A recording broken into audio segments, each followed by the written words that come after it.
We all know that the world is struggling economically. We see businesses closing and unemployment rates remain high. Budgets everywhere are being cut and downsizing is widespread. These cuts are not only occurring in businesses, but also in education. Teachers are being let go, classes are being cut, the ratio of students to teachers will be rising next fall in many districts, and there is discussion of schools being closed across the state. We were told that we would recover, but more and more problems emerge that delay this recovery indefinitely. But where exactly are these cuts coming from? What is going on behind the scenes? We asked Ross Ramsey, a writer and editor for the Texas Tribune, to give us a summary of what, in his opinion, was going on in Texas. Well, they started being aware in state government that they were low on money, 18 months or so ago. They have 2 or 3 reasons that the state budget is in the situation it's in. One of them is, of course, the recession, which cost them somewhere in the vicinity of $3 or $4 billion in sales tax revenue that they otherwise counted on. Another one is something they call the structural deficit. In 2006, the Texas legislature decided to revise its state business tax and to tell all the local school districts, we're going to lower your local property taxes and we'll make up the difference. And as it turns out, the property tax or the business tax that they created was smaller than the obligation that they created by lowering the property taxes. So the number guys come in from the controller's office every year and say, you start every new budget about $10 billion underwater because of the difference between this new business tax and the promises you made on school taxes. And then the rest of it was that 2 years ago, we would have had similar financial problems to those that we have now, but kind of the Easter Bunny showed up. The federal government came in with stimulus money and gave the state a bunch of money that they used for that budget.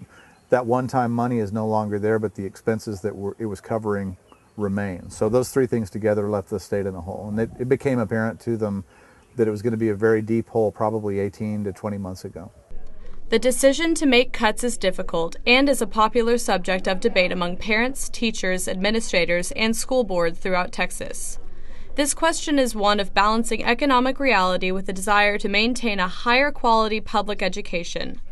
In recent years, about a third of the average Texas school district's budget was determined by the state, which is bad news in a year when the state has a lot less money. They start with a current budget of about $187 billion.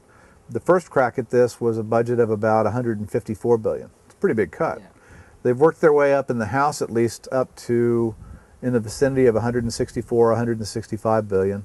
The Senate's coming in a little higher than that. So I think we're going to get some cuts here. One last thing, even if you keep the budget flat, our last budget was $187 billion. Let's say our next budget was $187 billion. Even if it's flat, you get behind. We add 80,000 kids to our public school system every year, net. That includes the ones who leave and the ones who come in. So we net 160,000, 170,000 kids every 2 years. The cost of providing services, both in education and social services and all of those things, grows all the time, inflation. And the population grows in social service spending. So even if you stay on an even keel, we're going to spend exactly the same number of dollars, you get a little bit behind, and that would amount to a cut in service. We're actually needing to reduce about 12 teacher units, and every area was hit. For example, we got smaller in math, we got smaller in English, we're getting smaller in science, we're getting smaller, so you can go across. Dr. Lucio Calzada is the principal of Stephen F. Austin High School in Austin, Texas. An urban school located in the center of the city, Austin High is part of a large district that faces challenges of its own. One of those is that the state requires tax money collected here to be sent to aid other districts with lower property value. So in terms of state school financing, we're getting taxed, those of us that own property in Austin, and some of our money is going to another district to support other people's kids. Despite these significant obstacles, Calzada still strives to run a high-quality public school. I expect us to continue to help students to achieve at their greatest potential, period.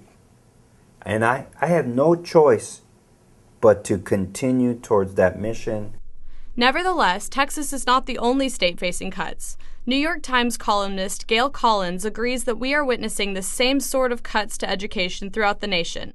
The fact that you've got this huge budget deficit is not unusual. I mean, everybody's, California is just falling off a cliff. We just had a big one that we just resolved in New York. The fact that you have such a big budget deficit, until about 3 minutes ago, we in the outside world were being assured that Texas was the one state that, because of its low taxes and great work environment, was not going to have a problem. That's a big surprise. There is unrest among parents, teachers, students, and school communities. As each district struggles to figure out how to solve this problem, the state legislature is looking for solutions as well. A big debate in Texas is whether or not to dip into what is commonly known as the Rainy Day Fund.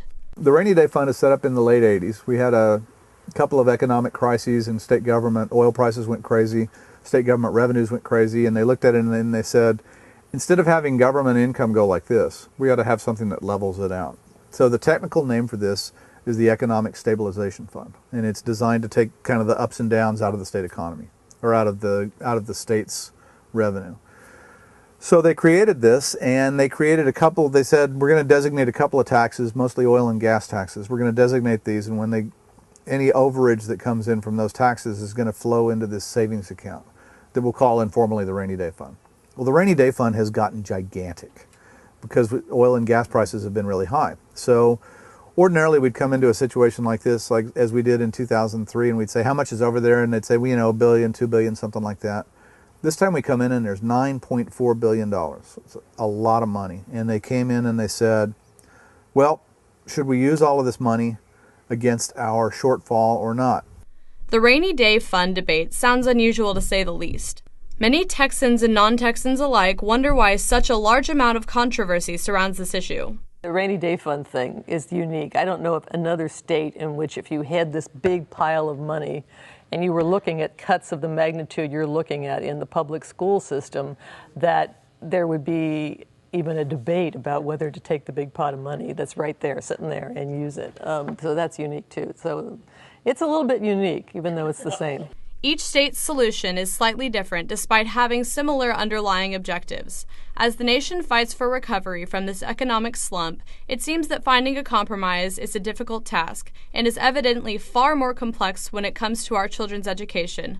For now, citizens can only hope that officials can quickly devise a viable solution that preserves the quality of the public school system. For PBS Student Reporting Labs at Austin High School, this is Hannah Young, Eli Smith, and Sam King.